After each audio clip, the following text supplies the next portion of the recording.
श्रीगणेशाय नमः। अथ श्री शनिस्तोत्रम्।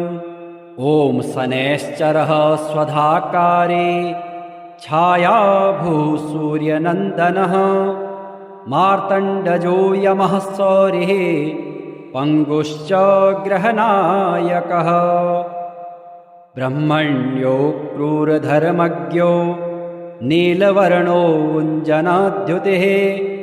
द्वादशैस्तानि नामानि त्रिसन्ध्यं यः पठेन्नरः तस्य पीडां न चैवाहं करिष्यामि न संशयः। गोचरे जन्मलग्ने च वाप्स्वनन्तर्दशासु च यः पुरा राज्यभ्रष्टाय नलाय प्रददो किल। स्वप्ने सौरिः स्वयं मन्त्रं सर्वकामफलप्रदाम्। क्रोडं नीलाञ्जनप्रख्यं नीलजेमुतसन्निभं छायामार्तण्डसम्भूतं नमस्यामि शनैश्चरम्। ॐ नमोऽर्कपुत्राय शनैश्चराय निहारवर्णाञ्जननीलकाय स्मृत्वा रहस्यं भुवि मानुषत्वे फलप्रदो मे भव सूर्यपुत्र।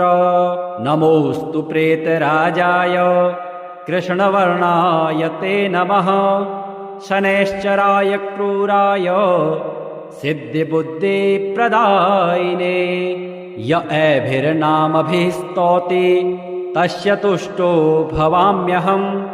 मामकानां भयं तस्य स्वप्नेष्वपि न जायते।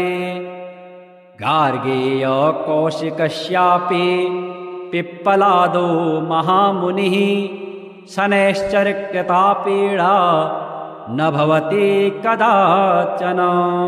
क्रोडस्तु पिङ्गलो बभ्रुः कृष्णो रौद्रोऽन्तको यमः।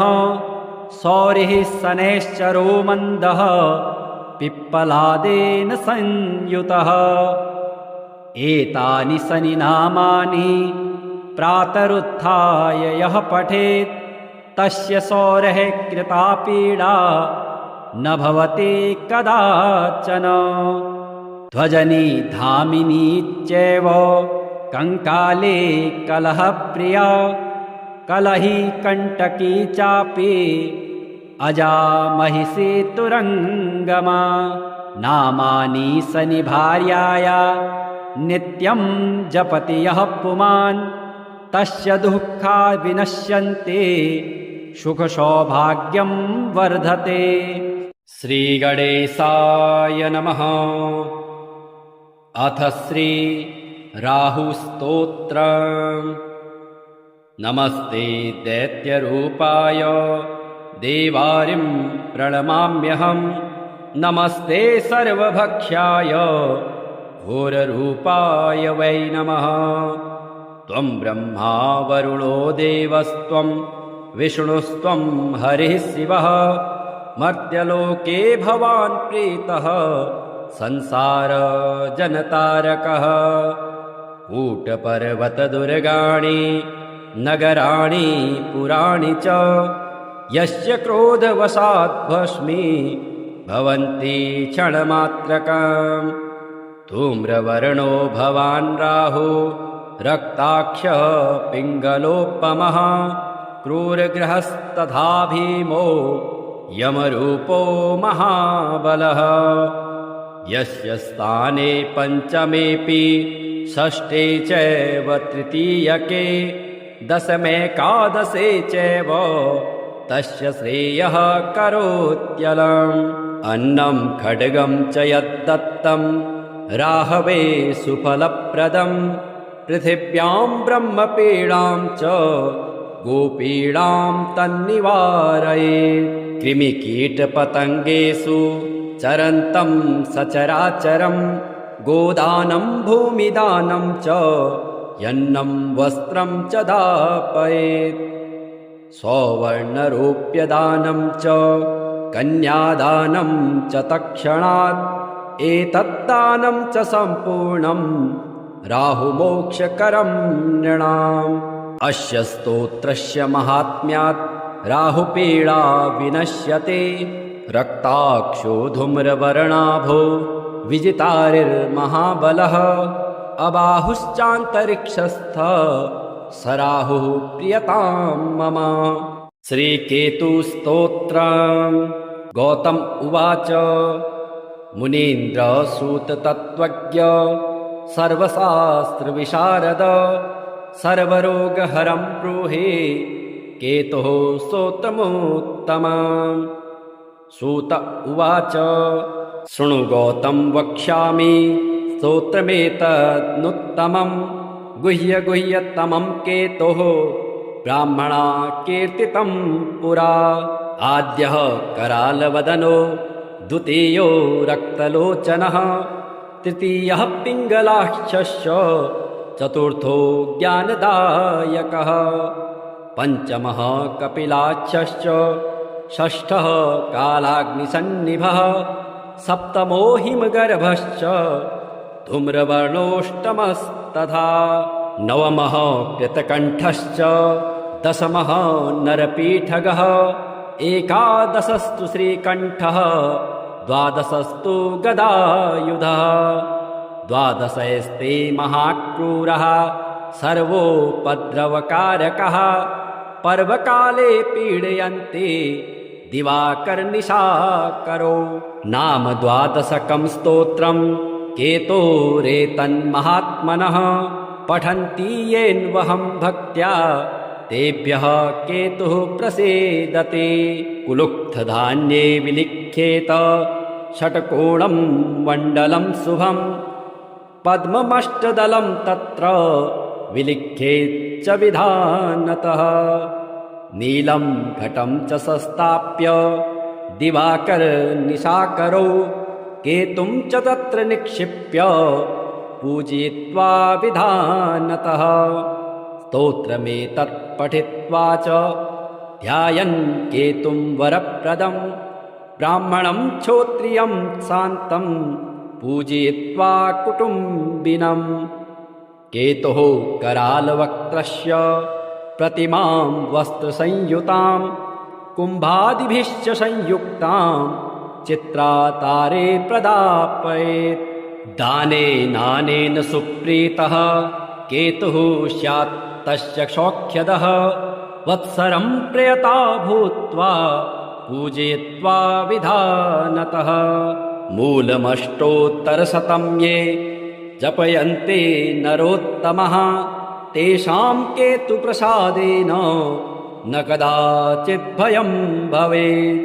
ॐ शनैश्चरः स्वधाकारे छायाभूसूर्यनन्दनः मार्तण्डजो यमः सौरिः पङ्गुश्च ग्रहनायकः ब्रह्मण्यो क्रूरधर्मज्ञो नीलवर्णोऽञ्जनाद्युतिः द्वादशैस्तानि नामानि त्रिसन्ध्यं यः पठेन्नरः तस्य पीडां न चैवाहं करिष्यामि न संशयः। गोचरे जन्मलग्ने च वाप्स्वनन्तर्दशासु च यः पुरा राज्यभ्रष्टाय नलाय प्रददो किल स्वप्ने सौरिः स्वयं मन्त्रं सर्वकामफलप्रदाम्। क्रोडं नीलाञ्जनप्रख्यं नीलजेमुतसन्निभं छायामार्तण्डसम्भूतं नमस्यामि शनैश्चरम्। ॐ नमोऽर्कपुत्राय शनैश्चराय निहारवर्णाञ्जननीलकाय स्मृत्वा रहस्यं भुवि मानुषत्वे फलप्रदो मे भव सूर्यपुत्र। नमोऽस्तु प्रेतराजाय कृष्णवर्णाय ते नमः शनैश्चराय क्रूराय सिद्धिबुद्धिप्रदायिने। य एभिर्नामभिः स्तौति तस्य तुष्टो भवाम्यहम् मामकानां भयं तस्य स्वप्नेष्वपि न जायते। गार्गेय कौशिकस्यापि पिप्पलादो महामुनिः शनैश्चर्कृता पीडा न भवति कदाचन। क्रोडस्तु पिङ्गलो बभ्रुः कृष्णो रौद्रोऽन्तको यमः सौरिः शनैश्चरो मन्दः पिप्पलादेन संयुतः। एतानि शनिनामानि प्रातरुत्थाय यः पठेत् तस्य सौरेः कृता पीडा न भवति कदाचन। ध्वजनी धामिनी चैव कंकाले कलहप्रिया कलही कंटकी चापि अजा महिषी तुरंगमा। नामानि शनिभार्याया नित्यं जपति यः पुमान् तस्य दुःखा विनश्यन्ते सुखसौभाग्यं वर्धते। श्रीगणेशाय नमः। अथ श्री राहुस्तोत्रम्। नमस्ते दैत्यरूपाय देवारिं प्रणमाम्यहम्। नमस्ते सर्वभक्ष्याय घोररूपाय वै नमः। त्वं ब्रह्मा वरुणो देवस्त्वं विष्णुस्त्वं हरिः शिवः। मर्त्यलोके भवान् प्रीतः संसार जनतारकः। कूटपर्वतदुर्गाणि नगराणि पुराणि च यस्य क्रोधवशात् भस्मी भवन्ति क्षणमात्रकम्। धूम्रवर्णो भवान् राहु रक्ताक्ष पिङ्गलोपमः। क्रूरग्रहस्तथा भीमो यमरूपो महाबलः। यस्य स्थाने पञ्चमेऽपि षष्ठे चैव तृतीयके दशमेकादशे चैव तस्य श्रेयः करोत्यलम्। अन्नं खड्गं च यद्दत्तं राहवे सुफलप्रदं पृथिव्यां ब्रह्मपीडां च गोपीडां तन्निवारयेत्। कृमिकीटपतङ्गेषु चरन्तं सचराचरं गोदानं भूमिदानं च यन्नं वस्त्रं च दापयेत्। सौवर्णरूप्यदानं च कन्यादानं च तत्क्षणात् एतद्दानं च सम्पूर्णं राहुमोक्षकरं नृणाम्। अस्य स्तोत्रस्य महात्म्यात् राहुपीडा विनश्यते। रक्ताक्षो धूम्रवर्णाभो विजितारिर्महाबलः। अबाहुश्चान्तरिक्षस्थ स राहुः प्रियतां मम। श्रीकेतुस्तोत्रम्। गौतम उवाच मुनीन्द्रसूततत्त्वज्ञ सर्वशास्त्रविशारद सर्वरोगहरं ब्रूहि केतुः स्तोत्रमुत्तमम्। सूत उवाच शृणु गौतम वक्ष्यामि स्तोत्रमेतदनुत्तमम्। गुह्यतमं केतोः ब्राह्मणा कीर्तितं पुरा। आद्यः करालवदनो द्वितीयो रक्तलोचनः तृतीयः पिङ्गलाक्षस्य चतुर्थो ज्ञानदायकः पञ्चमः कपिलाक्षश्च षष्ठः कालाग्निसन्निभः सप्तमो हिमगर्भश्च धूम्रवर्णोऽष्टमस्तथा नवमः कृतकण्ठश्च दशमः नरपीठगः एकादशस्तु श्रीकण्ठः द्वादशस्तु गदायुधः द्वादशस्ते महाक्रूरः सर्वोपद्रवकारकः पर्वकाले पीडयन्ति दिवाकरनिशाकरो नाम द्वादशकं स्तोत्रम् केतोरेतन्महात्मनः पठन्ति येन्वहं भक्त्या तेभ्यः केतुः प्रसीदते कुलुक्थधान्ये विलिख्येत षट्कोणं मण्डलं शुभं पद्ममष्टदलं तत्र विलिख्येच्च विधानतः। नीलं घटं च संस्थाप्य दिवाकरनिशाकरौ केतुं च तत्र निक्षिप्य पूजयित्वा विधानतः। स्तोत्रमेतत् पठित्वा च ध्यायन् केतुं वरप्रदं ब्राह्मणं क्षोत्रियं शान्तं पूजयित्वा कुटुम्बिनम्। केतुः करालवक्त्रस्य प्रतिमां वस्त्रसंयुतां कुम्भादिभिश्च संयुक्तां चित्रातारे प्रदापयेत्। दानेनानेन सुप्रीतः केतुः स्यात् तस्य सौख्यदः वत्सरं प्रयता भूत्वा पूजयित्वा विधानतः। मूलमष्टोत्तरशतं ये जपयन्ते नरोत्तमः तेषां केतुप्रसादेन न कदाचित् भयं भवेत्। ॐ शनैश्चरः स्वधाकारे छायाभूसूर्यनन्दनः मार्तण्डजो यमः सौरिः पङ्गुश्च ग्रहनायकः। ब्रह्मण्यो क्रूरधर्मज्ञो नीलवर्णोऽञ्जनाद्युतिः द्वादशैस्तानि नामानि त्रिसन्ध्यं यः पठेन्नरः तस्य पीडां न चैवाहं करिष्यामि न संशयः। गोचरे जन्मलग्ने च वाप्स्वनन्तर्दशासु च यः पुरा राज्यभ्रष्टाय नलाय प्रददो किल स्वप्ने सौरिः स्वयं मन्त्रं सर्वकामफलप्रदाम्। क्रोडं नीलाञ्जनप्रख्यं नीलजेमुतसन्निभं छायामार्तण्डसम्भूतं नमस्यामि शनैश्चरम्। ॐ नमोऽर्कपुत्राय शनैश्चराय निहारवर्णाञ्जननीलकाय स्मृत्वा रहस्यं भुवि मानुषत्वे फलप्रदो मे भव सूर्यपुत्र। नमोऽस्तु प्रेतराजाय कृष्णवर्णाय ते नमः शनैश्चराय क्रूराय सिद्धिबुद्धिप्रदायिने।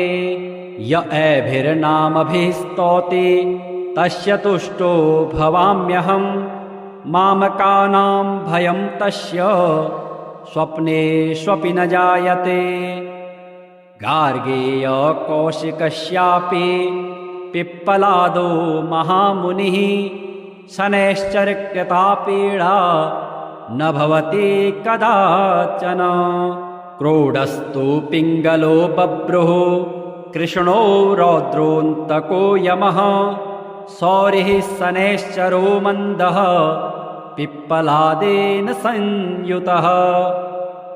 एतानि शनिनामानि प्रातरुत्थाय यः पठेत् तस्य सौरेः कृता पीडा न भवति कदाचन।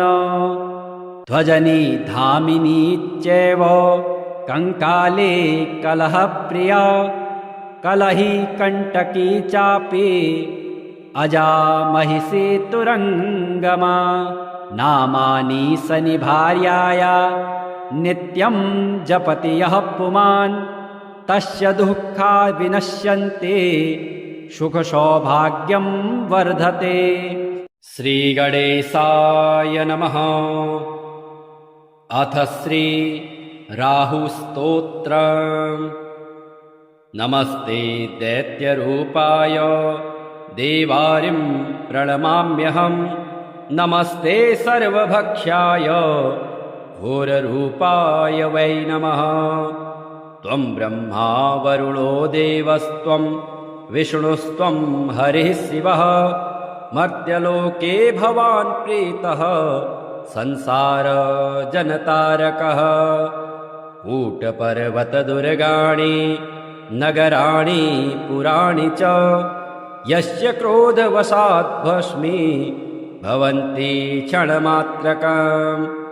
धूम्रवर्णो भवान् राहु रक्ताक्षः पिङ्गलोपमः क्रूरगृहस्तथा भीमो यमरूपो महाबलः यस्य स्थाने पञ्चमेऽपि षष्ठे चैव तृतीयके दशमेकादशे चैव तस्य श्रेयः करोत्यलम् अन्नं खड्गं च यद्दत्तं राहवे सुफलप्रदं पृथिव्यां ब्रह्मपीडां च गोपीडां तन्निवारयेत् कृमिकीटपतङ्गेषु चरन्तं सचराचरं गोदानं भूमिदानं च यन्नं वस्त्रं च दापयेत् सौवर्णरूप्यदानं च कन्यादानं च तत्क्षणात् एतद्दानं च सम्पूर्णं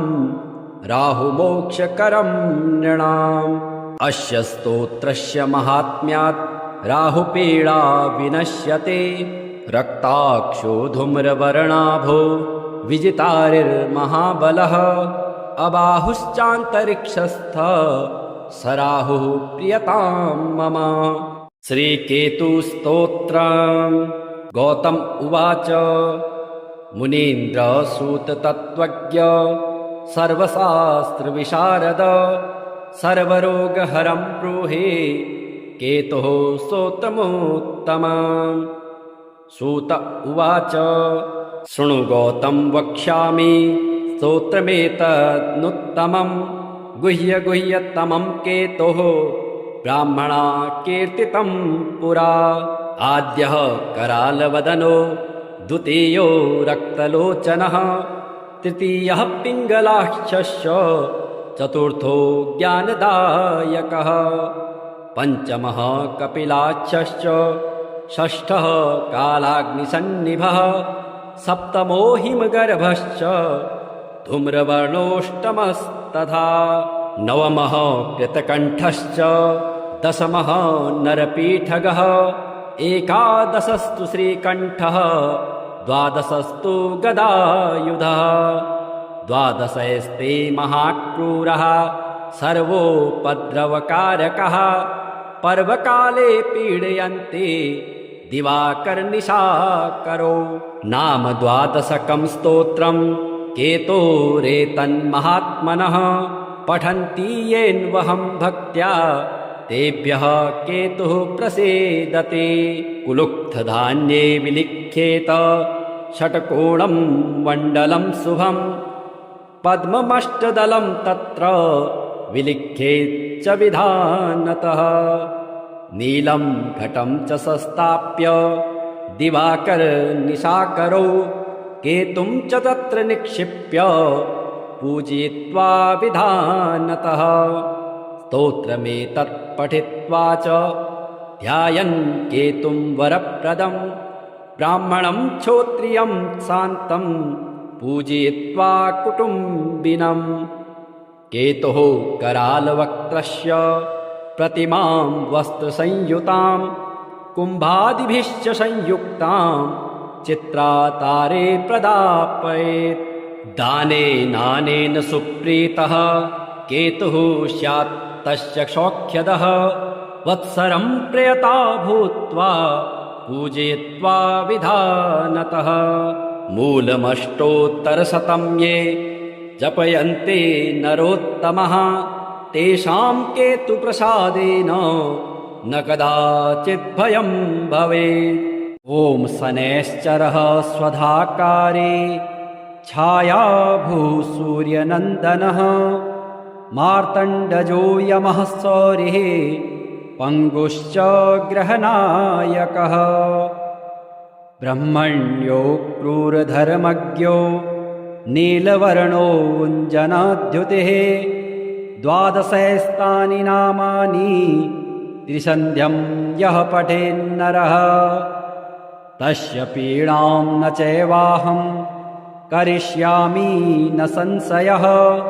गोचरे जन्मलग्ने च वाप्स्वनन्तर्दशासु च यः पुरा राज्यभ्रष्टाय नलाय प्रददो किल स्वप्ने सौरिः स्वयं मन्त्रं सर्वकामफलप्रदाम् क्रोडं नीलाञ्जनप्रख्यं नीलजीमुतसन्निभं छायामार्तण्डसम्भूतं नमस्यामि शनैश्चरम्। ॐ नमोऽर्कपुत्राय शनैश्चराय निहारवर्णाञ्जननीलकाय स्मृत्वा रहस्यं भुवि मानुषत्वे फलप्रदो मे भव सूर्यपुत्र। नमोऽस्तु प्रेतराजाय कृष्णवर्णाय ते नमः शनैश्चराय क्रूराय सिद्धिबुद्धिप्रदायिने य एभिर्नामभिः स्तौति तस्य तुष्टो भवाम्यहम् मामकानां भयं तस्य स्वप्नेष्वपि न जायते। गार्गेय कौशिकस्यापि पिप्पलादो महामुनिः शनैश्चरकृता पीडा न भवति कदाचन। क्रोडस्तु पिङ्गलो बभ्रुः कृष्णो रौद्रोऽन्तको यमः सौरिः शनैश्चरो मन्दः पिप्पलादेन संयुतः। एतानि शनिनामानि प्रातरुत्थाय यः पठेत् तस्य सौरेः कृता पीडा न भवति कदाचन। ध्वजनी धामिनी चैव कंकाले कलहप्रिया कलही कंटकी चापि अजा महिषी तुरंगमा। नामानि शनिभार्याया नित्यं जपति यः पुमान् तस्य दुःखा विनश्यन्ते सुखसौभाग्यं वर्धते। श्रीगणेशाय नमः। अथ श्री राहुस्तोत्रम्। नमस्ते दैत्यरूपाय देवारिं प्रणमाम्यहम् नमस्ते सर्वभक्ष्याय घोररूपाय वै नमः। त्वं ब्रह्मा वरुणो देवस्त्वं विष्णुस्त्वं हरिः शिवः मर्त्यलोके भवान् प्रीतः संसार जनतारकः। कूटपर्वतदुर्गाणि नगराणि पुराणि च यस्य क्रोधवशात् भस्मी भवन्ति क्षणमात्रकम्। धूम्रवर्णो भवान् राहु रक्ताक्षः पिङ्गलोपमः क्रूरगृहस्तथा भीमो यमरूपो महाबलः। यस्य स्थाने पञ्चमेऽपि षष्ठे चैव तृतीयके दशमेकादशे चैव तस्य श्रेयः करोत्यलम्। अन्नं खड्गं च यद्दत्तं राहवे सुफलप्रदं पृथिव्यां ब्रह्मपीडां च गोपीडां तन्निवारयेत्। कृमिकीटपतङ्गेषु चरन्तं सचराचरं गोदानं भूमिदानं च यन्नं वस्त्रं च दापयेत्। सौवर्णरूप्यदानं च कन्यादानं च तत्क्षणात् एतद्दानं च सम्पूर्णं राहुमोक्षकरं नृणाम्। अस्य स्तोत्रस्य महात्म्यात् राहुपीडा विनश्यते। रक्ताक्षो धूम्रवर्णाभो विजितारिर्महाबलः अबाहुश्चान्तरिक्षस्थ स राहुः प्रियतां मम। श्रीकेतुस्तोत्रम्। गौतम उवाच मुनीन्द्रसूततत्त्वज्ञ सर्वशास्त्रविशारद सर्वरोगहरं ब्रूहि केतुः स्तोत्रमुत्तमम्। सूत उवाच शृणु गौतम वक्ष्यामि स्तोत्रमेतदनुत्तमं गुह्यतमं केतोः ब्राह्मणा कीर्तितं पुरा।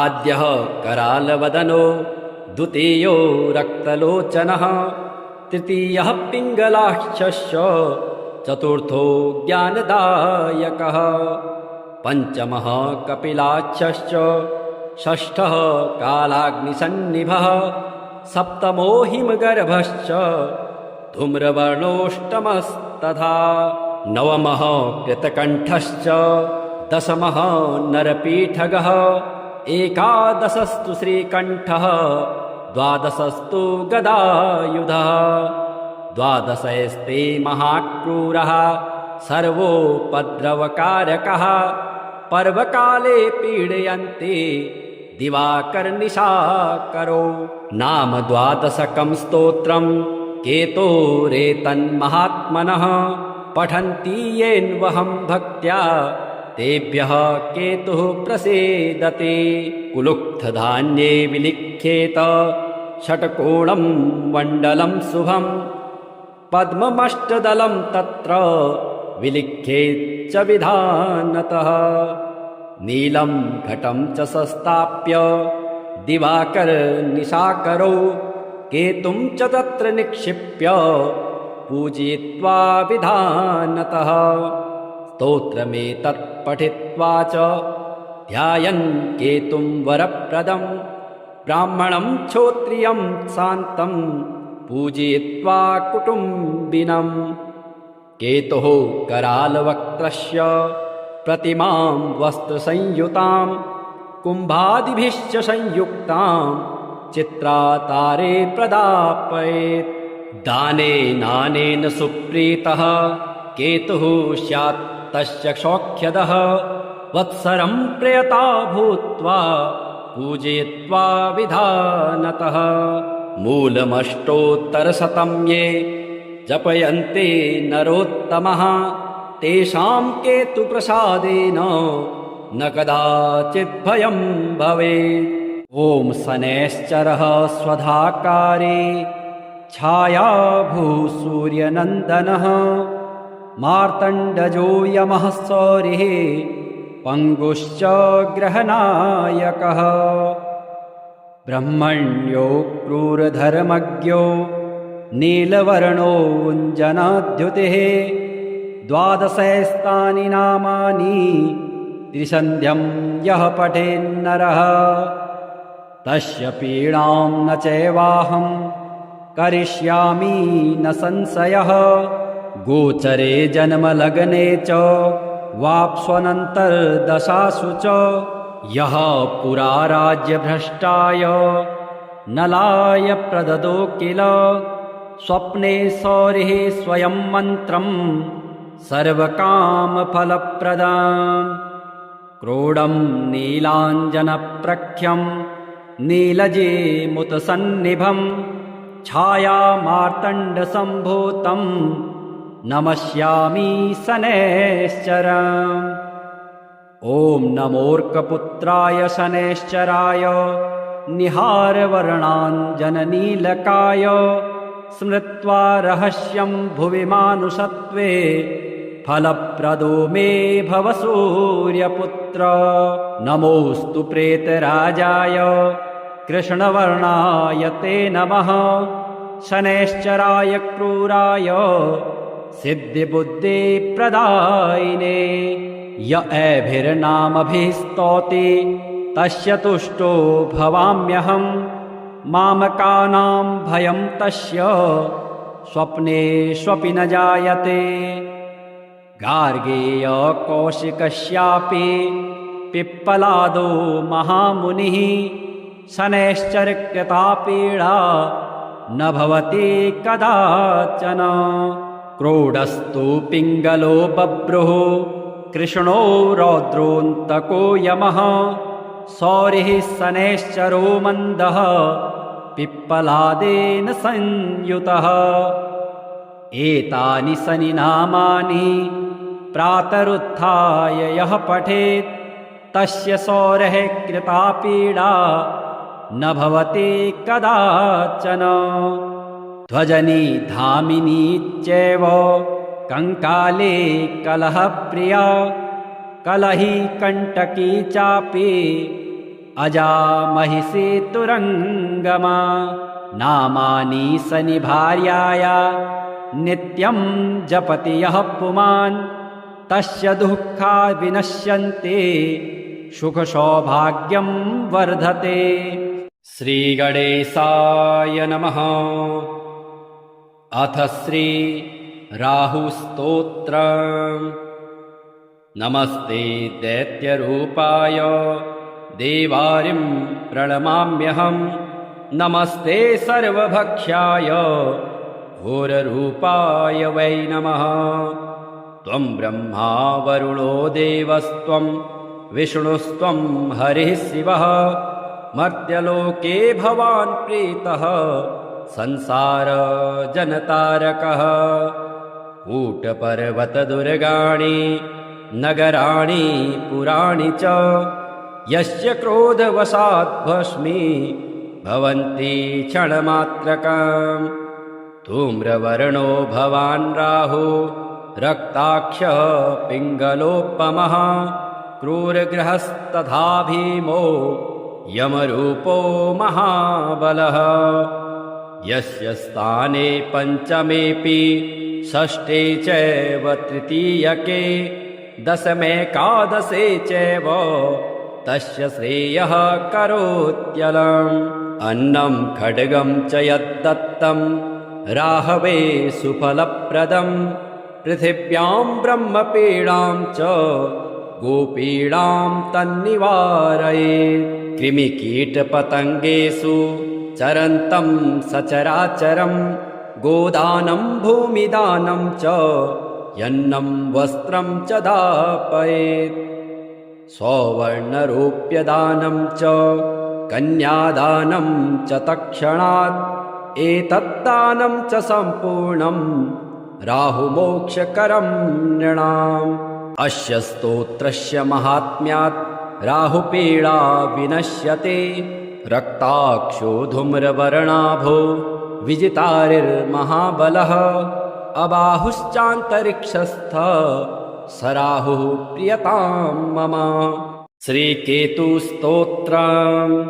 गौतम उवाच मुनीन्द्रसूततत्त्वज्ञ सर्वशास्त्रविशारद सर्वरोगहरं ब्रूहि केतुः स्तोत्रमुत्तमम्। सूत उवाच शृणु गौतम वक्ष्यामि स्तोत्रमेतदनुत्तमम्। गुह्यतमं केतोः ब्राह्मणा कीर्तितं पुरा। आद्यः करालवदनो द्वितीयो रक्तलोचनः तृतीयः पिङ्गलाक्षस्य चतुर्थो ज्ञानदायकः। पञ्चमः कपिलाक्षश्च षष्ठः कालाग्निसन्निभः। सप्तमो हिमगर्भश्च धूम्रवर्णोऽष्टमस्तथा। नवमः कृतकण्ठश्च दशमः नरपीठगः। एकादशस्तु श्रीकण्ठः द्वादशस्तु गदायुधः। द्वादशस्ते महाक्रूरः सर्वोपद्रवकारकः।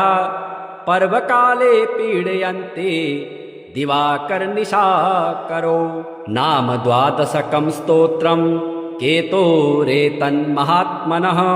पठन्ति येन्वहं भक्त्या तेभ्यः केतुः प्रसीदते। कुलुक्थधान्ये विलिख्येत षट्कोणं मण्डलं शुभम्। पद्ममष्टदलं तत्र विलिख्येच्च विधानतः। नीलं घटं च संस्थाप्य दिवाकरनिशाकरौ केतुं च तत्र निक्षिप्य पूजयित्वा विधानतः। स्तोत्रमेतत् पठित्वा च ध्यायन् केतुं वरप्रदं। ब्राह्मणं क्षोत्रियं शान्तं पूजयित्वा कुटुम्बिनम्।